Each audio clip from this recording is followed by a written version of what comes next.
Time is over sir. माननीय महेश पोद्दार जी। आभार लोकसभा सभापति महोदय। जी महोदय, समय कम है, मुझे भी और सरकार को भी। सरकार को समय कम क्यों है ये मैं बाद में बताऊंगा, लेकिन सदी की सबसे बड़ी आपदा में और मौजूद प्रतिकूल परिस्थितियों से निपटते हुए भविष्य के लिए उम्मीद पैदा करने के लिए सबसे पहले मैं प्रधानमंत्री नरेंद्र मोदी जी का और बहन निर्मला जी का अभिनंदन महान कवि हरिवंश राय बच्चन जी की इन पंक्तियों से करना चाहूँगा। किसी उजड़े हुए को फिर से बसाना कब मना है, किसी उजड़े हुए को बसाना कब मना है अंधेरी रात पर दिया जलाना कब मना है। महोदय, सड़क किनारे वो अम्मा जिसकी पीएम ने चर्चा की थी, उसने भी विश्वास का दिया जलाया। महोदय, ये कहानी है दिए और तूफान की, और मुझे गर्व है कि हमने न केवल दिया जलाए रखा, हमने उसे बचाए भी रखा। महोदय, बजट की बहुत सारी खूबियां हैं जिन पर एक साथ चर्चा करना मेरे लिए संभव नहीं, समय सीमा की मर्यादा है, पर इतना ज़रूर कहूँगा कि कश्मीर से कन्याकुमारी तक हर क्षेत्र के लिए कुछ न कुछ है। किसी ने कहा कि बजट में डिफेंस शब्द नहीं है, तो मैं ये कहना चाहूँगा शब्द की आवश्यकता नहीं, क्योंकि हमारा देश ऑलरेडी डिफेंडेड है। कल हम सबों ने रक्षा मंत्री जी के वक्तव्य पे मेजें थपथपाई, और इसलिए हम फिर कह सकते हैं कि हम डिफेंडेड हैं।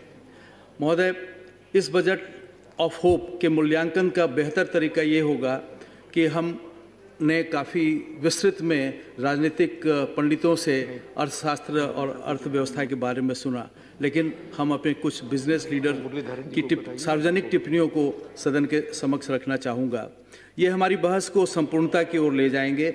धंधे का ज्ञान उनको काफ़ी है, उनकी टिप्पणी काफ़ी महत्वपूर्ण है। महोदय, श्री उदय कोटक, प्रेसिडेंट CII जी ने कहा कि budget presentation marks an ongoing process rather than a one-off approach in making the recovery process more robust and equitable. Deepak Jain, president ECMA, जो कि ऑटोमोबाइल कंपोनेंट की सबसे बड़ी संस्था है, उन्होंने कहा it is heartening that the budget outlay for MSME sector has been doubled. The auto component industry is dominated by MSME. Shri Dinesh Kumar खारा, चेयरमैन SBI, ने कहा the budget has rightly envisaged a substantial jump in capital expenditure that has a strong multiplier effect on the economy. Shri Deepak Goradia, President Maharashtra Chamber of Housing Industry, ने कहा this budget will continue to provide support to accomplish the housing for all mission. अगर हमारे कुछ मित्रों को देसी business leaders से अधिक विदेशी बिजनेस लीडर्स से प्रेरणा मिलती हो तो उनकी भी बजट पर प्रतिक्रिया सुन लें। Gary Rice, Director of Communication at the IMF, we welcome the Indian government budget's focus on growth. Fiscal policy can and should play an important role in facilitating a strong and inclusive economic recovery. Sri M. Nugent, VP Financial Services at India, US-India Strategic Partnership Forum, उन्होंने कहा the FY22 budget Finance Minister Sitharaman unveiled on February 1 presents a credible policy framework for the coming fiscal year and an important shift from short-term disaster relief to medium-term economic recovery.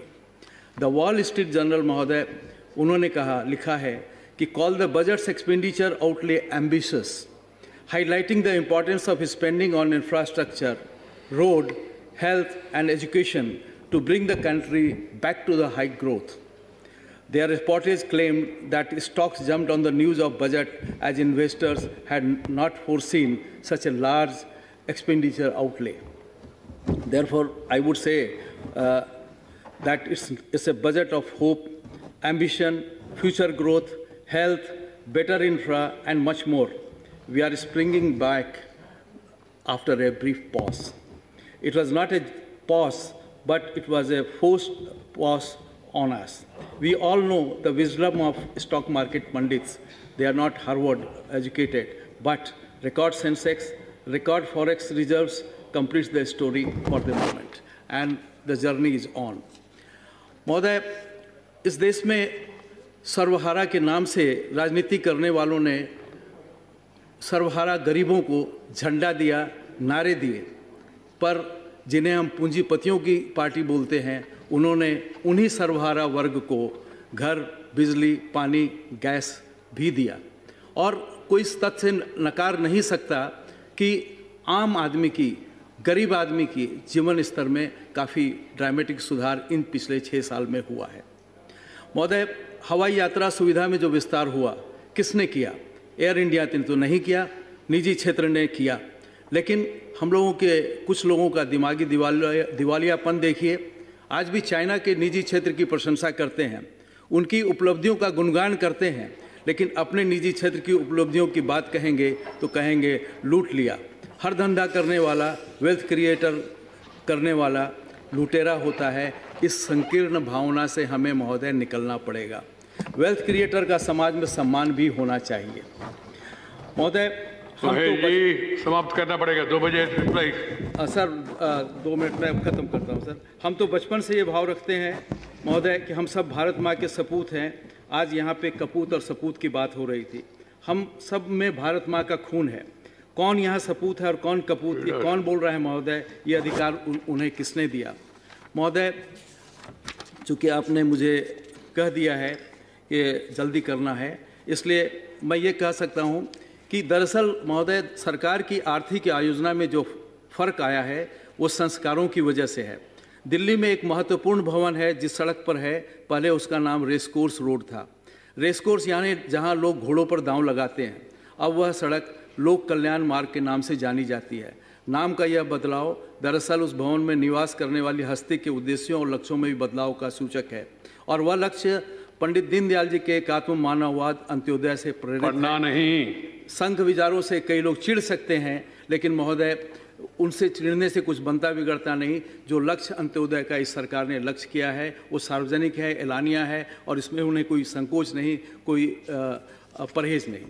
महोदय, मेरी झारखंडी जनता इस बात से खुश है कि हमारी सरकार ने वर्षों से पिछड़े हुए वर्ग के उत्थान के लिए 7524.87 करोड़ रुपए का बजट दिया है, जो कि अभी तक की सबसे ज़्यादा बजट एलोकेशन है ट्राइबल अफेयर्स के लिए। महोदय, साथ ही अनुसूचित जनजाति की शिक्षा के लिए 750 एकलव्य मॉडल रेजिडेंशियल स्कूल का लक्ष्य रखा है। महोदय, जरूरी नहीं कि रोशनी चिरागों से ही हो, शिक्षा से भी घर रोशन होते हैं। आदरणीय नरेंद्र मोदी जी के नेतृत्व में ये सरकार एक नए भारत, आत्मनिर्भर भारत, दुनिया के फैक्ट्री भारत, विश्व गुरु भारत की रचना के यज्ञ का आह्वान कर चुकी है। विघ्न बाधाएं भी आएंगी, समर्थन के सुर भी आएंगे। जिनकी जैसी भूमिका होगा, इतिहास उन्हें याद करेगा और उनके भूमिका को भी याद करेगा। मैं तो यही चाहूँगा कि इस सदन में बैठे हर एक माननीय सदस्य को हमारी भावी पीढ़ी आत्मनिर्भर भारत का शिल्पकार माने। सकारात्मक आलोचना करें, सुझाव दें। अंत्योदय का दायित्व जितना हमारा है उतना ही तुम्हारा है। मेरा पूर्ण समर्थन इस बजट को। धन्यवाद जी। जो समय पालन करेंगे मैं हमेशा उनको सदा याद रखूँ।